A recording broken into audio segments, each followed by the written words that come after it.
Michelle, thanks for clicking on my video. I just wanted to come in to talk about a petition that was started to get actor Jesse Williams fired from Grey's Anatomy after that powerful BET speech that he did.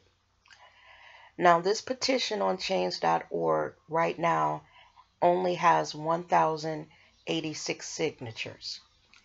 The person that started this petition is stating that Jesse Williams' speech was racist against white people. Now, before I give my opinion on this petition, I want to first just actually read the speech. So please bear with me, and I'm going to go ahead and read it now. Now, this award, this is not for me. This is for the real organizers all over the country. The activists, the civil rights attorneys, the struggling parents, the families, the teachers, the students that are realizing that a system built to divide and impoverish and destroy us cannot stand if we do. It's kind of basic mathematics.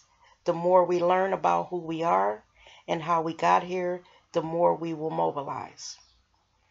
Now, this is also in particular for the Black women who have spent their lifetimes dedicated to nurturing everyone before themselves. We can and will do better for you. Now, what we've been doing is looking at the data, and we know that police somehow manage to de-escalate, disarm, and not kill white people every day. So what's going to happen is we are going to have equal rights and justice in our own country, or we will restructure their function and ours.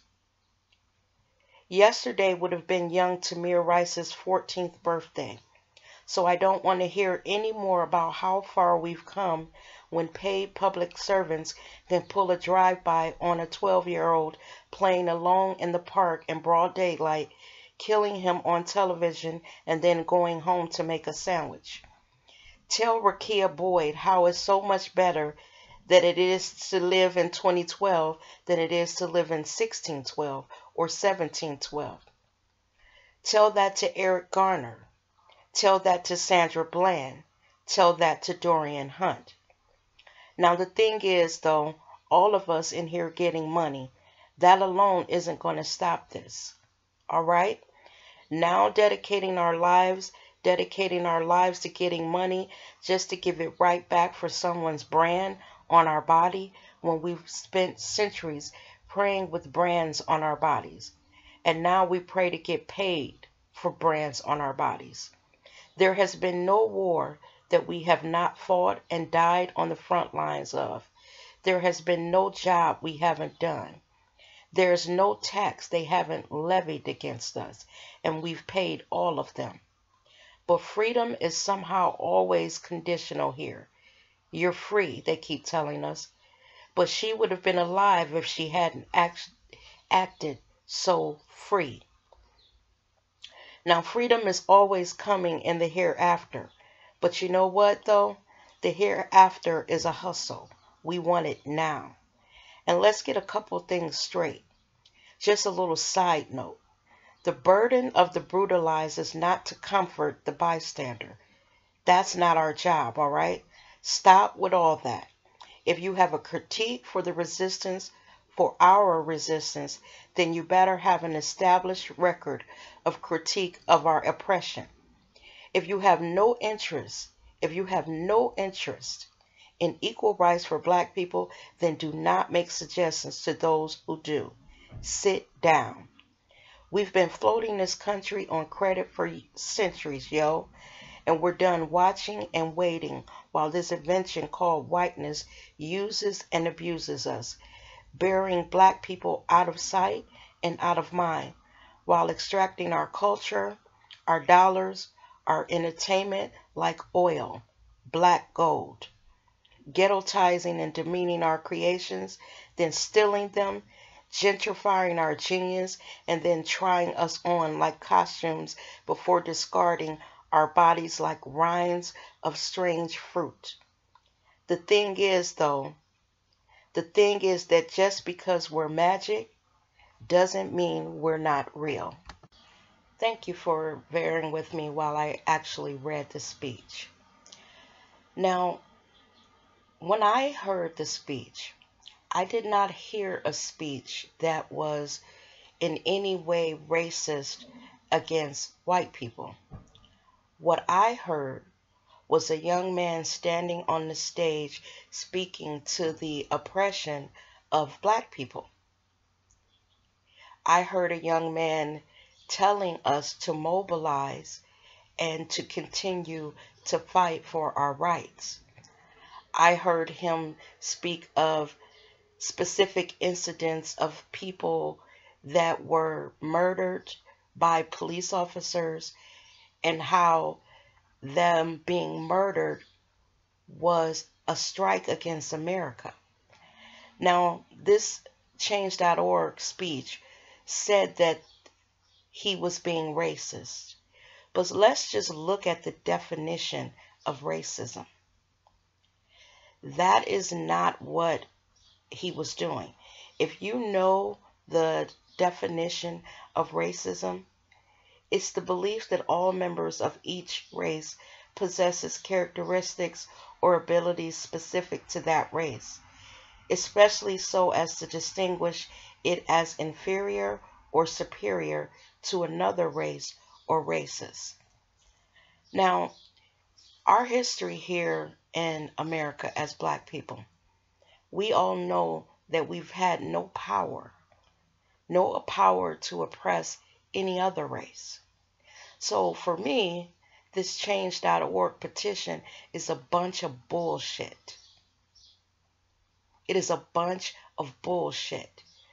So you start a petition against a young man that was just speaking to his people to tell them to continue to fight. Look at what's happening to us.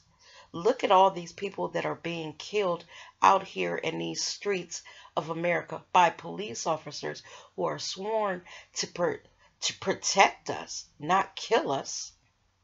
Look at the injustices that we still endure. Look at the black president that we have that is so disrespected. White people need to get up off their fucking white horses and realize that you cannot oppress a people for hundreds of years and just expect them to forget about it. We don't tell the Jews to forget about the Holocaust. The Jews are not having that. They said, never again. We will not let you forget it. We're not going to forget it. And we're going to speak to what was done to us over in Germany. So for white America to think that all the things that they've done to us since the moment the first black person stepped foot in this country, that we're just going to forget it? This new little group of people called Black Lives Matter, I salute them for still trying to fight for rights here in America. We know what this petition is all about. These white people are mad because we're speaking up. That's all. Just like the Ku Klux Klan did back in the 60s with killing people and hanging people. You know, they don't get away with that anymore as much as they did back in the 60s. So they try to hit us with words. This young man spoke to the truth. And if it hurts them, then I say, oh well. Then you need to go back and dig up your ancestors and have a talk with them about what they did. They always talk about how bad we are, how vicious we are, how this and that we are. But what do you say to an entire race of people that enslaved another race? Are they the good and we're the bad, the ones that were the oppressed? I believe in speaking up for what is wrong, and that's all that Jesse Williams did. He stood there and spoke to the black population in America, telling them, continue to fight. And now you want to take this man's job from him? You want to stop his ability to act in Hollywood? That's what this is about? And then I think about that there's only 1,086 signatures. Is it that people read the words of that change.org petition and said, you know, this one we might have to let go, because they should have more signatures than what they do. You know, if this is, you know, something that they truly believe in. I think as Black people, we have got to stay united. As people of color, that we should all get together and unite. And just, we're not trying to tear down America. We're just saying, America, be true to the principles that you built this country on. Equal rights for everyone. We know that that has not been what has occurred in America. When you enslave a people, beat, take their culture from them, take everything that they came to this country with, take it from them for hundreds of years, separate families, rape women, beat us, everything, and do you expect us to shut the hell up? I say, and I'm just going to keep it real, fuck that. Just like the people in the 60s united and fought, you know, with civil rights, and they gained the freedoms that we have today, I said, go on with your bad selves, Black Lives Matter. Keep the fight going. And if you know anyone that's signing this petition, shame on them. We know that you did not, you know, participate in slavery. Hey, we're here. We weren't back in those times, but your ancestors did. Face the fact. You are descended from a people, white man, that enslaved another group of people here in America. Face your history like we are forced to face ours as slaves. Our history is we are descendants of slaves, and your history is your people are the ones that did the enslaving. Jesse Williams should not be fired. He didn't do anything wrong. He is an activist that was speaking up for his people. And that's all he was doing. And he was speaking to Black America. When you listen to the words of that speech, what part of that speech told Black people to go out in the streets and do anything to white people? It's saying, look at what's happening to us. Pay attention. And then after you pay attention, get up and continue to fight for your rights. That is all that this young man said, nothing more. So with that, thank you for watching my video. And do not fall for the bullshit. Do not fall for the bullshit, because that's what that change.org petition is. Simply bullshit. You guys have a happy 4th. And again, thank you for listening to my video.